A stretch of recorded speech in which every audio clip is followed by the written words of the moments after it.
This case is about whether Chong, as a baili entrusted by Ibrahim, a merchant, violated his duty to deliver durian to Lim in Singapore as soon as he started to decide to sell those durian at roadside stall to avoid losses after they got overripe due to unexpected flooding in Johor.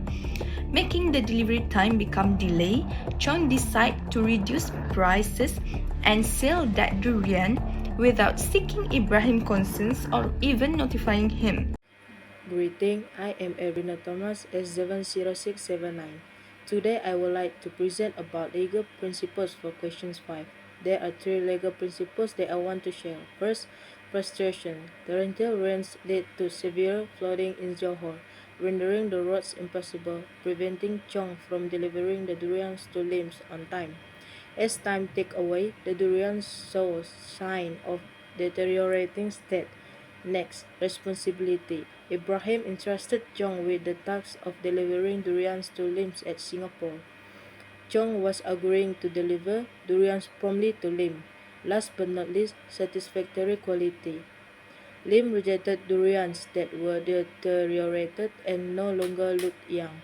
Chong learned that Lim's acceptance criteria were inflexible regarding fruit conditions. That's all from me. Thank you. Assalamualaikum, and I will continue with this part, which is agreement. And my name is Nik Putri Novalkish binti Nik Fauzi. My metric number S70948.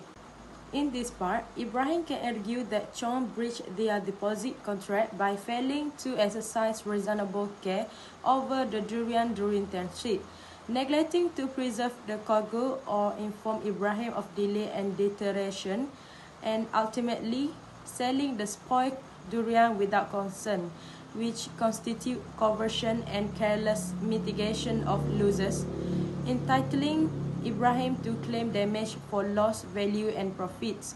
Chong, in defense, may invoke force measure during to enforcing flooding, agree that his actions were necessary to minimize losses given the perishable nature of the durians, and assert good faith, though his failure to notify Ibrahim remained a significant witness under Belmont law.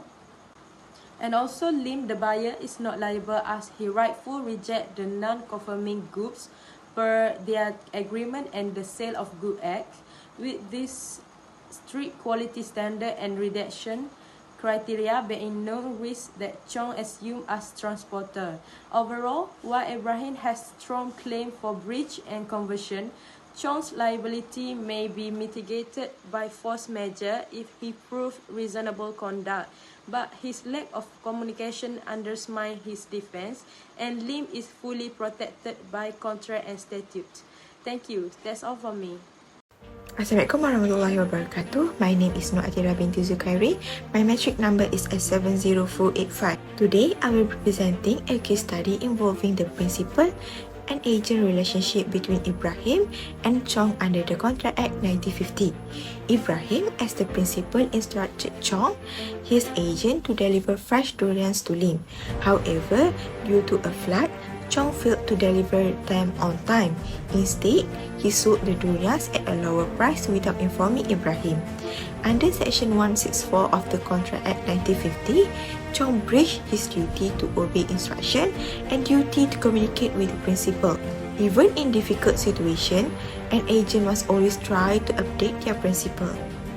This is supported by the case of Keppel vs. Wheeler in the year of 1927, where the agent was liable for not informing the principal of a better offer. However, Chong might defend himself using Section 142 of the Contract Act, known as the Doctrine of Necessity. If Chong can prove that it was impossible to contact Ibrahim and he acted in good faith to prevent greater losses, then he may not be fully liable. This is supported by the case of Great Northern Railway Co. versus Forfield in the year of 1874, and also case of Springer versus Great Western Railway Co. in the year of 1921. But remember that the court will still evaluate if his actions were reasonable and also necessary. Even though Chong acted with good intention, his failure to communicate can still make him liable for any financial loss suffered by Ibrahim. For a remedy, Ibrahim can choose to go to civil court or file a claim with the Consumer Claims Tribunal, which is more practical, faster, cheaper and also less formal. Ibrahim could receive full compensation for the value loss or partial compensation if the court finds Chong act reasonably in the emergency. To conclude, an agent must follow instruction and communicate clearly with the principal. Good faith also matters, but legal duties cannot be ignored. And the last one is that an agent must always inform the principal before making critical decision, even in emergency. That's all from me. Thank you. Hi, my name is Nurul Shafika binti Supiang. My number matric is 71251. Today I will present about right and liability of the parties. First, Ibrahim right. Ibrahim can claim compensation from Chong for breaching their agreement by selling the durian as has the right to be informed of any issue affecting delivery.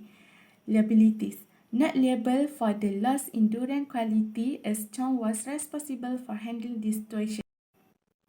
Next, Chong. Right may be excused for the delivery delay due to the unforeseen flood, which is a deterioration of the perishable durians. Liability. Breach the agreement by selling the durian without Ibrahim's consent. Failed to communicate with Ibrahim before taking an independent action violation his duty as an agent. The last one is Lim. Right had the right to reject the durian as they did not meet the agreed quality standard. Liability. Not liable for rejecting the good since the contract term will not fulfill. Conclusion. Chong breached Section 164 of the Contract Act 1950 by selling the durian without informing or obtaining consent from Ibrahim.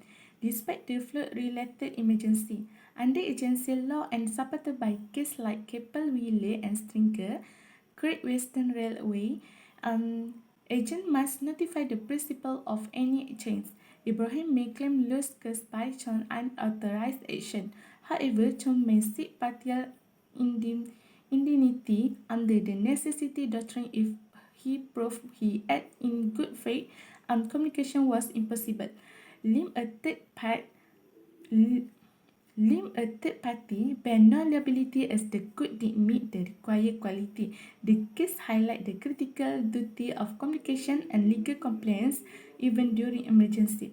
That's all for me. Thank you.